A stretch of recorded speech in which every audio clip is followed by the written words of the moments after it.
যুদ্ধ মানুষ, আমি ওখানে গ্যাস দিতে পারবো না, বিধায় আমি এদের মাধ্যমে আমি শার্ট আর প্যান্ট দান করলাম। সবার উদ্দেশ্যে একটা কথা বলবো যে সবাই আমাদের পাশে এসে দাঁড়ান। পাড়ায় মহল্লা থেকে হাট বাজারে যে আমরা কালেকশন করেছি।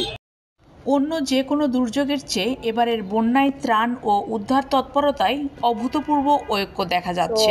আমরা চাই আমাদের সবটুকু দিয়ে বন্যার্ত মানুষদের পাশে দাঁড়াইতে। তো সেই জন্য আমরা ব্যক্তিগত উদ্যোগে বের হয়েছি কিছু ফান্ড কালেক্ট করতে। এই টাকাগুলো আমরা সরাসরি এএস ফান্ডে ডোনেট করে দিব। এখানে আমি এক বস্তা কাপড় দিলাম আর 5,000 টাকা দিলাম। বন্যার্থীদের জন্য দুস্থ মানুষের জন্য দিলাম, অসহায় মানুষের পাশে দাঁড়ালাম। যুদ্ধ মানুষ, আমি ওখানে গ্যাস দিতে পারবো না, বিধায় আমি এদের মাধ্যমে দিলাম। এরা বিশ্বস্ত প্রতিষ্ঠান, এরা যায় ওখানে তারা পৌঁছায় দিচ্ছে, এই জন্য আমি তাদেরকে দিয়ে গেলাম। বানভাসী মানুষের জন্য একাট্টা হয়েছে সবাই, ছাত্র জনতা, রাজনৈতিক দল, ব্যবসায়ী গোষ্ঠী, স্বেচ্ছাসেবী সংগঠন ও ব্যক্তিগত উদ্যোগে ত্রাণ কার্যক্রমে ঝাঁপিয়ে পড়েছে সবাই। আমরা বন্যার জন্য আমরা ঘুঘুমারি চন্দনবাসা মানব উন্নয়ন সংগঠন থেকে আমাদের ছেলেপেলে নিয়ে পাড়ায় মহল্লা থেকে হাট বাজারে যে আমরা কালেকশন করেছি। আমরা আজ জমা দিতে আসছি বগুড়া সাতমাথায় ট্রাফিক বক্সে। তো এই কালেকশনটা আমরা জানি সঠিকভাবে তাদেরকে এই কালেকশন নিয়ে তাদেরকে ত্রাণ দিবে। তরুণ সমাজের এগিয়ে আসার আগ্রহ সবচেয়ে বেশি দেখা গেছে।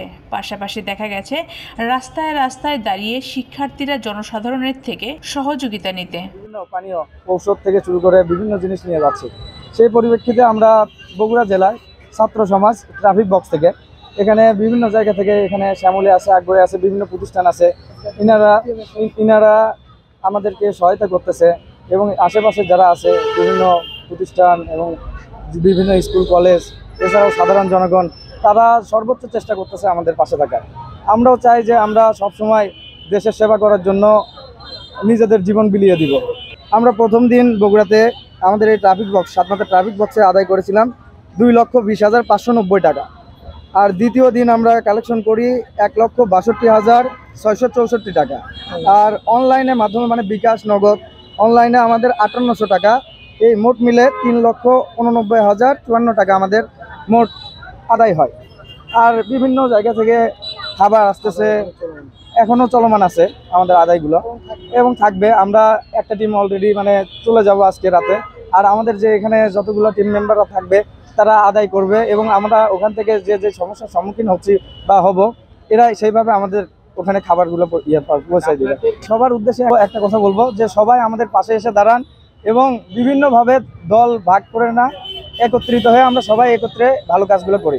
আমরা চাই যে সবাই একত্রিত এই ভালো কাজটা করতে পারি। অনেকেই টাকা দিচ্ছে, আবার কেউ কেউ টাকার সাথে কাপড় চোপড় দিয়ে সাহায্যের হাত বাড়িয়েছে।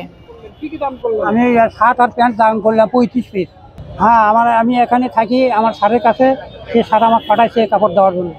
আমি সেই কাপড়গুলো আপনাকে এখানে দিয়ে গেলাম। পাশে দাঁড়ানো বন্যার্থীদের পাশে দাঁড়িয়ে কিছু দিতে পেরেছি, কিছু কাপড় দিয়েছি আমি 20-30 জনের হয়ে যাবে এবং কিছু খাবারের জন্য টাকাও দিয়েছি, যাতে মানুষগুলা এই অবস্থার মধ্যে তারা যেন মুখে কিছু খাবার নিতে পারে, আহার করতে পারে।